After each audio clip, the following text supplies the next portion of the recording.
नमस्कार दोस्तों, इस इलाशन में आपका फिर से स्वागत है। मैं एडवोकेट दीपक आज आपको बताऊंगा कि ज़मीन की रजिस्ट्री कैसे कैंसिल करवाई जाती है। दोस्तों, ये तो रही हेडिंग की बात। इस वीडियो में हम डिस्कस करने वाले हैं कि भाई ज़मीन की रजिस्ट्री को कैसे कैंसिल करवाया जा सकता है, इसके लिए जो है कौन से वैलिड ग्राउंड्स हमें लेने पड़ेंगे। उसके बाद दोस्तों, ज़मीन की रजिस्ट्री कितने टाइम तक कैंसिल हो सकती है और इसके लिए हमें कहाँ अप्लाई करना होता है और क्या प्रोसेस इसकी रहेगी। तो दोस्तों, सबसे पहले मैं आपको बता दूं कि भाई ज़मीन जो है, हमारा कानून कहता है कि 100 रुपये से ज़्यादा की अगर आप कोई प्रॉपर्टी परचेज करते हो तो कानून में उसको जो है कंपलसरी तौर पे आपको रजिस्ट्रेशन उसका करवाना पड़ेगा। तो उसके लिए जो है आपको सेल डीड करवानी पड़ेगी। सेल डीड जो है वो आपके सब रजिस्ट्रार ऑफिस में वो रजिस्टर होगी और सब रजिस्ट्रार ऑफिस में सेल डीड का रजिस्टर होना ही देसी भाषा में रजिस्ट्री होना बोला जाता है। तो दोस्तों, अब एक पार्टी है जो ज़मीन को बेचने वाली है, एक पार्टी है जो ज़मीन को खरीदने वाली है और उसके साथ उनके गवाह और आइडेंटिफायर हैं। तो ऐसे क्या नौबत आ जाती है कि भाई उस रजिस्ट्री को कैंसिल करवाना पड़ता है। कई बार क्या होता है कि भाई अब जो नौबत जिन कारणों से आती है वही इस रजिस्ट्री की कैंसिलेशन के ग्राउंड होते हैं। दोस्तों, अब हम सीधे सीधे उन ग्राउंड्स को डिस्कस कर लेते हैं कि भाई वो कौन से ग्राउंड है, वो कौन से मेन ग्राउंड मैं आपको बताऊंगा कि जिनके बेस पे जो है एक रजिस्ट्री कैंसिल हो सकती है। सबसे पहला ग्राउंड जो है वो होता है फ्रॉड। जी हाँ दोस्तों, मान लीजिए कि भाई एक प्रॉपर्टी जो है वो किसी की मलकियत उस प्रॉपर्टी पे नहीं है लेकिन वो उसको बेच देता है, तो जो रजिस्ट्रेशन सेल डीड की होगी उसको हम इजीली कैंसिल करा सकते हैं। दोस्तों, अब आप सोच रहे होंगे ऐसा कैसे हो सकता है कि जो जिस ज़मीन का मालिक ही नहीं है उसको परचेज या सेल कैसे कर सकता है उसको, उस प्रॉपर्टी को। तो कई बार क्या होता है रेवेन्यू रिकॉर्ड में, जैसे मान लो हर कुछ साल के इंटरवल्स पे जो है ना जमाबंदी प्रिपेयर होती है, तो रेवेन्यू रिकॉर्ड जो है वो कैरी फॉरवर्ड करना पड़ता है रेवेन्यू ऑफिसर्स को। तो जैसे मान लीजिए किसी के नाम पे 2 एकड़ ज़मीन है और वो जो है नई जमाबंदी बनाते समय जो अब रिकॉर्ड में कोई क्लरिकल मिस्टेक हो जाती है, 2 की जगह 2.5 एकड़ जो है ज़मीन उसके नाम चढ़ जाती है। तो ऐसे में क्या होगा, ऐसे में जो है ज़मीन बेचते हुए जो सब रजिस्ट्रार साहब क्या देखेंगे, रेवेन्यू रिकॉर्ड। रेवेन्यू रिकॉर्ड में कितनी ज़मीन है, 2.5 एकड़। तो ऐसे में जो है वो बंदा 2.5 एकड़ की सेल डीड रजिस्टर करा सकता है और ऐसे में जो है जो परचेजर है उसके साथ फ्रॉड कमिट कर दिया उसने, तो उस ग्राउंड पे वो उस रजिस्ट्री को कैंसिल करा सकता है।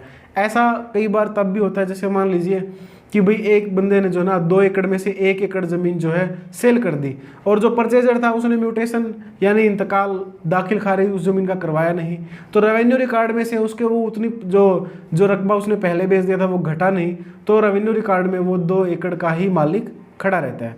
तो ऐसे में क्या होता है कि भाई जब कोई दूसरा परचेजर उसके पास आता है तो वो 2 एकड़ ज़मीन को ही बेच देता है पैसों के लालच में। तो अब सेल डीड दोनों हो गई है रजिस्टर। तो जब इंतकाल दूसरे वाला करवा लेता है तो पहले वाले को पता चलता है कि भाई मेरे साथ तो फ्रॉड हो गया, तो इस ग्राउंड पे जो है जो सब्सिक्वेंट सेल डीड है वो कैंसिल हो जाती है। तो दोस्तों, इस प्रकार आप जो है फ्रॉड के ग्राउंड पे एक सेल डीड को कैंसिल करवा सकते हो। उसके बाद दोस्तों दूसरा कारण है वो होता है कंसिडरेशन। जी हाँ दोस्तों, पैसे का लेन देन। अब आजकल जो है डिजिटलाइजेशन चला हुआ है और सरकार के नियम भी पलट गए हैं कि भाई आप जो है ना पेमेंट चेक से कीजिए और जो पेमेंट पक्की होगी चेक की होगी उस पेमेंट को आप जो है जिक्र रजिस्ट्री में भी करेंगे। उस रजिस्ट्री में बाकायदा चेक का नंबर लिखा जाएगा, उसकी अमाउंट लिखी जाएगी। तो ऐसे में क्या होता है कि भाई सेल डीड के टाइम पे चेक नंबर रजिस्ट्री में आ जाता है और जो कंसीडरेशन है वो पास होती नहीं। तो जब वो चेक डिसऑनर हो गया और सेल डीड रजिस्टर पहले ही हो चुकी है, तो ऐसे में जो टर्म कंडीशन है सेल डीड की वो तो फुलफिल हुई नहीं।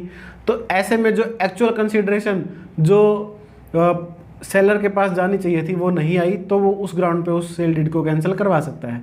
तीसरा ग्राउंड जो है कि भाई अब आपने अगर कोई सेल डीड पढ़ी है, कोई रजिस्ट्री पढ़ी है, तो उसमें लिखा होता है कि भाई मैं बिना किसी दबाव के जो है ना अपनी मनमर्जी से ये डॉक्यूमेंट जो है रजिस्टर करा रहा हूँ, सेल कर रहा हूँ।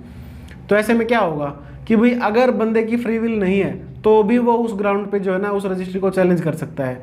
अब फ्री विल कैसे नहीं होगी कि भाई मान लीजिए जो है ना वो सेलर के किसी रिश्तेदार को, फैमिली मेम्बर को जो है ना थ्रेट में रख के रजिस्ट्री करवा लेता है या गन पॉइंट पर रजिस्ट्री करवा लेता है, या फिर मान लीजिए सेलर की मानसिक हालत उस दिन वैसी नहीं थी कि भाई वो रजिस्ट्री को करवा पाए, तो दोस्तों इन ग्राउंड्स पे जो है ना सेल डीड को चैलेंज किया जा सकता है।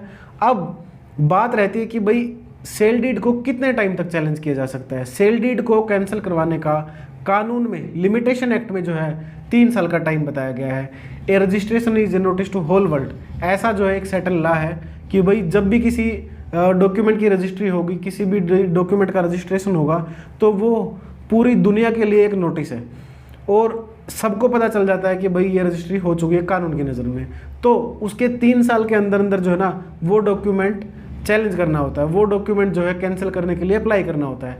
तो दोस्तों अब लिमिटेशन जो है एक जो फैक्ट के ऊपर भी डिपेंड करता है। मान लीजिए किसी ने जो सेल डीड है वो फ्रॉड के ग्राउंड पे करवा ली है, ठीक है जी, उसने जो सेल का जो ज़मीन है जो सेल करी है उसने, वो अगर उसकी मलकियत में नहीं है और उसने वो तो भी बेच दी है, और जो परचेजर है उसको बाद में पता चलता है कि भाई ये ज़मीन का मालिक तो ये बंदा अब है ही नहीं, तो अब मान लीजिए वो पता चलता है उसको 4 साल के बाद, तो 4 साल के बाद जिस दिन उसको नॉलेज होती है तो उसकी limitation from the date of knowledge होगी, तो उसके 3 साल के अंदर अंदर वो है ना जो उसके कैंसिलेशन के लिए अप्लाई कर सकता है। तो दोस्तों अब इस वीडियो के हम जो है अंत में पहुंच गए हैं और फाइनल क्वेश्चन जो है कि भाई आप सेल डीड को कैंसिल कराने के लिए कहाँ अप्लाई करेंगे। तो दोस्तों जब कोई सेल डीड रजिस्टर्ड हो जाती है तो वो डॉक्यूमेंट फाइनल हो जाता है और उस डॉक्यूमेंट को जो है ना सिविल कोर्ट की डिक्री ही निरस्त कर सकती है। तो अगर कोई डीड को कैंसिलेशन कराने के लिए जो है ना आप मुकदमा करते हैं तो उसमें आप अपना ग्राउंड जो है वो डिटेल में बताएंगे कि भाई आप जो है फ्रॉड के ग्राउंड पे केस फाइल कर रहे हैं, या फिर मान लीजिए आप मिसरिप्रेजेंटेशन या किसी आपकी फ्री विल नहीं थी उस दिन इस ग्राउंड पे जो है ना, या फिर आपकी कंसिडरेशन ड्यूली पास नहीं हुई है, तो आप इन ग्राउंड्स पे जो है अपना दावा तैयार करेंगे और उसके बाद जो है प्रॉपर कोर्ट फीस के बाद आप कोर्ट में मुकदमा फाइल करेंगे। तो दोस्तों इस वीडियो में आपने जाना कि भाई एक सेल डीड को कैसे कैंसिल करवाया जाता है, किन ग्राउंड्स पे कराया जाता है, कितने टाइम के अंदर करवा सकते हैं और आप कहाँ पे केस आपको करना है। तो दोस्तों इस वीडियो में इतना ही। अगर आपको वीडियो में जानकारी सही लगे तो वीडियो को लाइक करना, चैनल को सब्सक्राइब करना, साथ ही बेल आइकन को जरूर प्रेस कीजिएगा ताकि हर वीडियो की नोटिफिकेशन आप तक सबसे पहले पहुँचे। Thank you.